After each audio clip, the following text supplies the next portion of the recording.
Eiko is in the search of the Okiya Geisha house, run by the geisha Miyoharu.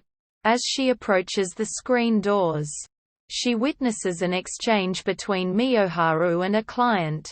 The client, greatly indebted and unable to afford Miyoharu's services, is coldly and mockingly berated by Miyoharu for his presumptuousness.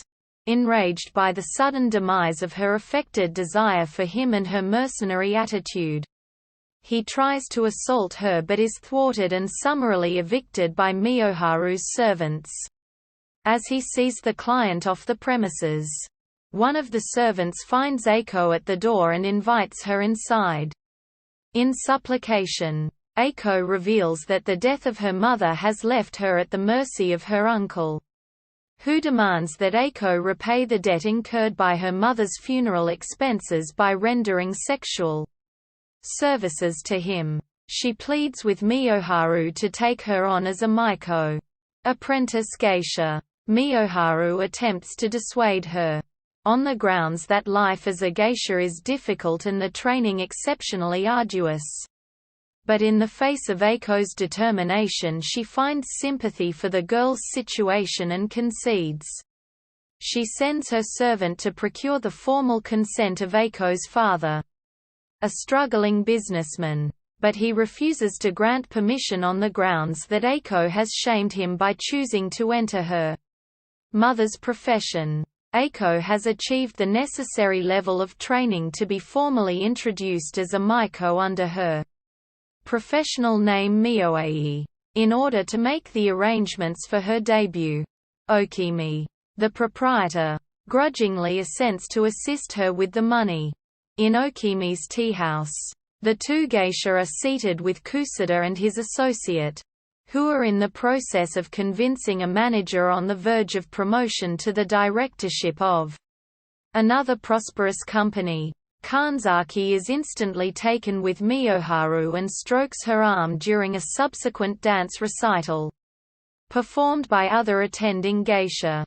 Kusada preys upon the vulnerable Mioei by pouring her consecutive glasses of sake that she is obliged by etiquette to drink.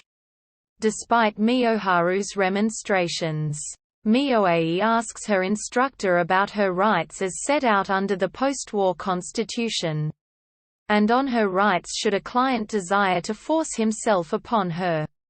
The instructor answers that while she does indeed have these rights, it would be unthinkable for her to refuse a client. Miyoharu is extremely resistant to the proposal, although when Okimi reveals that she borrowed the money for Miyoei's debut from Kusada on the promise that he would be entitled to take her on later, Miyoharu is obliged to take it under consideration. Okimi also suggests that Miyoharu herself take on a patron, to assure her future and Miyoei's. Later, at the tea house, Okimi tries to directly persuade the recalcitrant Mioei to accede to Kusada's proposal. Mioei manages to remain aloof and promises to think on it. While Miyoharu entertains Kanzaki, Kusada forces himself on Mioei, causing Mioei to bite him off to defend herself. They encounter Mioei's father, who has fallen on extremely hard times and tells Miyoharu that his debts have become so crippling that suicide will soon be his only resort. Kusada's associate explains to Okimi that while they are prepared to forgive Mioei for her treatment of Kusada, their principal concern is with Miyoharu's reluctance to aid them in seducing Kanzaki, which must be remedied before they can continue to patronize the tea house.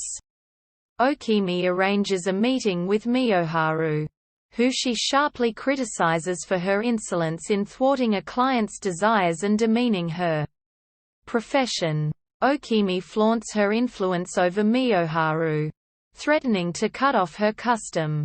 But Miyoharu refuses to relinquish either herself to Kanzaki or Mioei to Kusada. As a consequence of her refusal, all Miyoharu's engagements are called off by tea house proprietors afraid of Okimi's influence.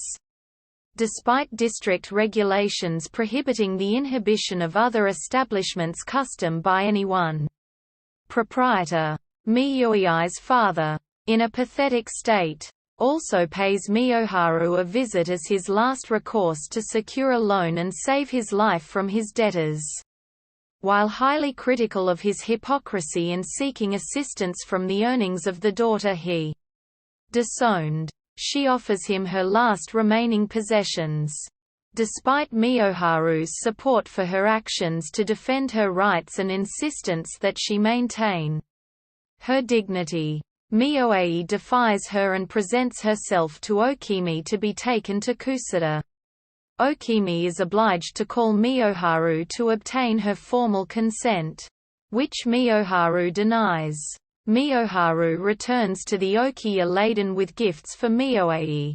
Wary of the sudden change in their fortunes, Miyoei demands to know whether Miyoharu prostituted herself to Kanzaki and threatens to leave if her suspicions are confirmed. Miyoharu is forced to admit that she did, but it was just to protect Miyoei because she is the closest person she has to family. And the two reconcile.